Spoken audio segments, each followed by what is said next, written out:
कोपरगाव नगर परिषदेने केलेल्या अवाजवी वाढीव घरपट्टी मालमत्ता कर आणि नगर परिषदेच्या इतर चुकीच्या निर्णयांविरोधात आमदार आशुतोष काळे यांच्या मार्गदर्शनाखाली राष्ट्रवादी काँग्रेस पार्टीच्या वतीनं छत्रपती शिवाजी महाराज स्मारक परिसरात धरणे आंदोलन सुरू करण्यात आलं आहे।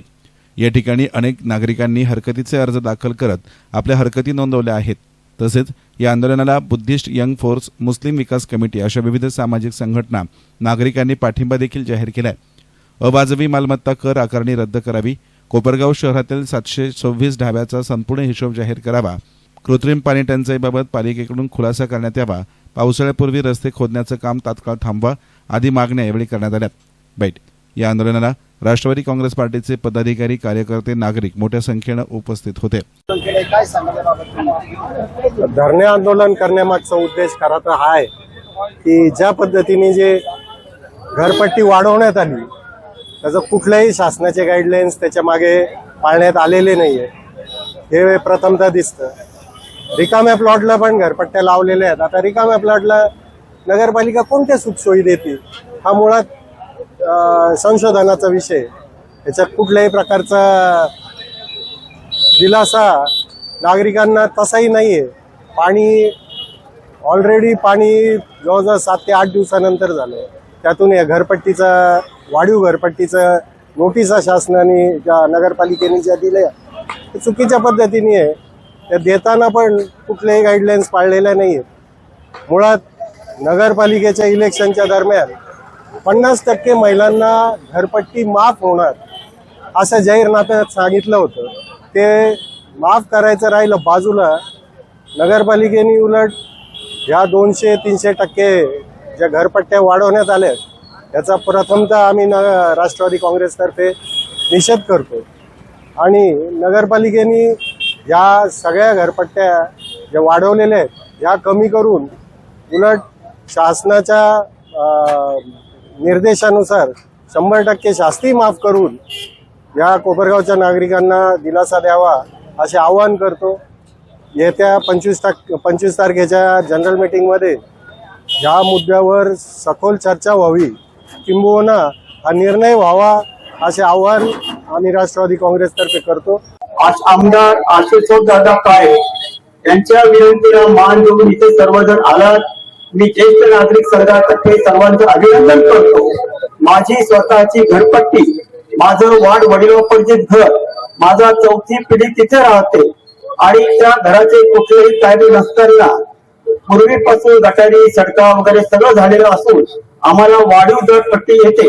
तर ती आता कोपरगाव अतिशय परिस्थिती नाही आज भरण्याची सगळ्यांची, कारण बरेच लोक चौकापीदार जातात।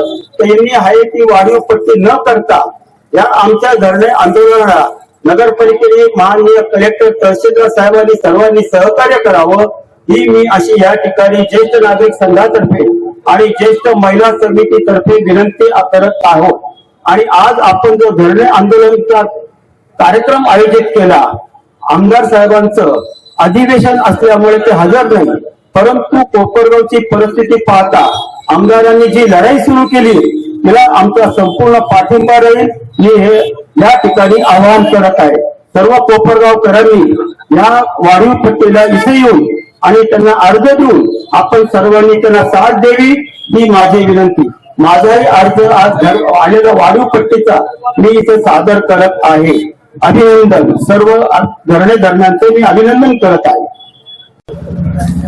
आज आम्ही सर्व राष्ट्रवादी काँग्रेसचे पदाधिकारी, सर्व कार्यकर्ते माननीय आमदार आशुतोष दादा काळे यांच्या नेतृत्वाखाली या कोपरगाव शहराला नगरपालिकेने ज्या अवाजवी घरपट्ट्याच्या नोटिसा या ठिकाणी वाटलेल्या आहे त्याच्या विरोधात धरणे आंदोलन करण्यासाठी या ठिकाणी बसलेलो आहे।